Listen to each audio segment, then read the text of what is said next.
खिलाफ लगातार खतरनाक साजिशों को अंजाम देने की कोशिश की जाती है। कोई भी सिरफिरा फोन करता है और फला चीज को उड़ाने की धमकी देता है और मुस्लिम नाम बताता है तो पूरी मीडिया में हल्ला मच जाता है कि देखिए मुस्लिम शख्स की तरफ से यह धमकी दी गई है। और जब पुलिस उसकी जांच करती है तो सामने नाम जो निकलता है वो हिंदुओं का निकलता है और जिसकी तस्वीर सामने आती है तो हर कोई हैरान रह जाता है कि आखिरकार किस तरीके से इन साजिशों को बार बार अंजाम दिया जाता है। ताजा ही मामला जो है वो झांसी से सामने आया है, जहां एक मुस्लिम युवक अपना नाम मुस्लिम बता करके तमाम तरीके का फर्जीवाड़ा करता है और जब पुलिस पकड़ती है तो उसका नाम हिंदू धर्म से जुड़ा हुआ निकलता है और हर कोई हैरान रह जाता है कि आखिरकार ये किस तरीके की नफरतों को अंजाम देने की साजिशें की जा रही हैं। आदाब, नमस्कार, अस्सलाम वालेकुम नाज़रीन। पल पल न्यूज के न्यूज रूम से मैं हूं आपके साथ नदीम अकरम। किस तरीके से पूरा मामला सामने आया है एक बार इस रिपोर्ट पर नजर डालते हैं। झांसी में सीबीआई के नाम पर ठगी का मामला सामने आया है। लोगों को सीबीआई में ज्वाइनिंग का झांसा देने वाले शख्स को पुलिस ने गिरफ्तार कर लिया और उसके पास ये क्राइम ब्यूरो इन्वेस्टिगेशन ट्रस्ट की डायरी समेत कई संदिग्ध चीजें भी बरामद की गई हैं। वे धर्म बदलकर रह रहा था, यानी कि मुस्लिम नाम रख करके रह रहा था। नमाज नहीं पढ़ने पर मकान मालिक को शक हुआ तो उसने पुलिस को सूचना दी। पुलिस के अनुसार आरोपी बलराज, जो कि 43 वर्ष के राजस्थान के भरतपुर के नगला लोधा का रहने वाला है, वे 7 दिन पहले ही झांसी आया था। यहां पुलिस नंबर 9 पानी की टंकी के पास रहने वाले इरफान अहमद के घर पहुंचा। उसने खुद को मध्य प्रदेश के जबलपुर निवासी बताया था। कहा था मैं सीबीआई ऑफिसर हूं, यहां नई भर्ती करने के लिए आया हूं, इसलिए इरफान ने उसे किराए पर कमरा दे दिया। नया किराएदार होने की वजह से इरफान का परिवार बलराज पर नजर रखे हुए था, जिसकी तस्वीरें लोगों के सामने आई। बलराज ने एक भी दिन नमाज नहीं पढ़ी। तब इरफान ने कहा कि तुम कैसे मुसलमान हो, कोई गतिविधि तुम्हारी मुस्लिम जैसी नहीं है।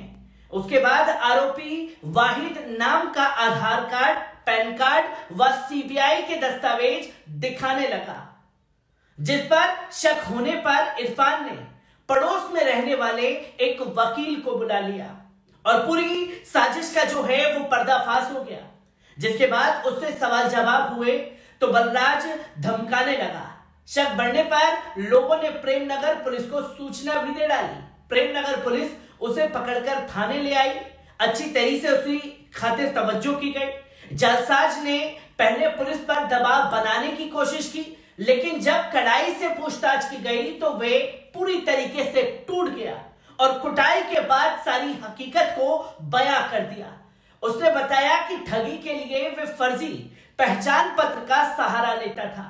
इसके पहले धोखाधड़ी के आरोप में भरतपुर में भी जेल जा चुका है। एसपी ग्रामीण नेपाल सिंह का कहना है कि शुरुआती जांच में बलराज ने बताया कि उसे भर्ती के नाम पर 50 लोगों को अपने जाल में फंसाना था। इसके लिए वे 300 लोगों को ज्वाइनिंग का फॉर्म भी दे चुका था। वे कितनों से संपर्क में था, उससे किसने कितने पैसे लिए, इन सब सवालों पर उसकी पूछताछ जो है वो लगातार जारी है। उसके पास से क्राइम ब्यूरो इन्वेस्टिगेशन ट्रस्ट की 2 डायरी भी मिली है, एक बुकलेट, एक व्हीकल टैग, फर्जी आधार कार्ड, पैन कार्ड और पेन ड्राइव मोबाइल बरामद हुआ है, जो कि सब मुस्लिम नाम से लिया गया था।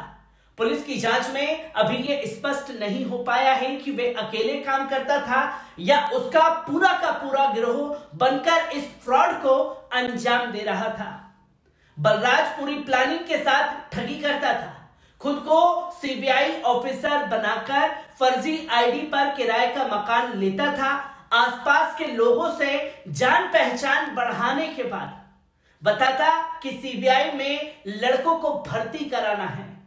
कमीशन का भरोसा भी देता था ताकि लोग उसकी बातों में ज्यादा से ज्यादा आए और अधिक से अधिक लड़के नौकरी पाने के लिए उसके झांसे में आए। फिर भर्ती के नाम पर रुपए की डिमांड करता था।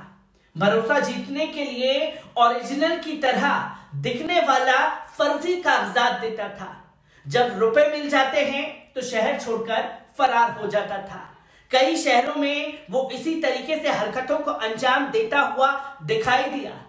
पुलिस जांच के सामने आया कि आरोपी नौकरी लगवाने के नाम पर भरतपुर में भी ठगी कर चुका है। वहां एक युवक से 3 लाख रुपए की ठगी की थी, जिसके चलते सितंबर 2022 में वे पकड़ा भी गया था। जेल से छूटने के बाद उसने झांसी को अपना नया ठिकाना बना लिया था। दोस्तों, बीते 5 दिन पहले भी एक ऐसा ही मुसलमानों को फंसाने का मामला सामने आया था, जो कि 1 हफ्ते नहीं बीते हैं जहां राम जन्मभूमि मंदिर को बम से उड़ाने की धमकी देने वाला शख्स और उसकी पत्नी को महाराष्ट्र के अहमदानगर से गिरफ्तार किया गया था। 2 फरवरी को सुबह लगभग 5 बजे राम जन्मभूमि परिसर के पड़ोस में रहने वाले मनोज कुमार को एक फोन कॉल जाता है।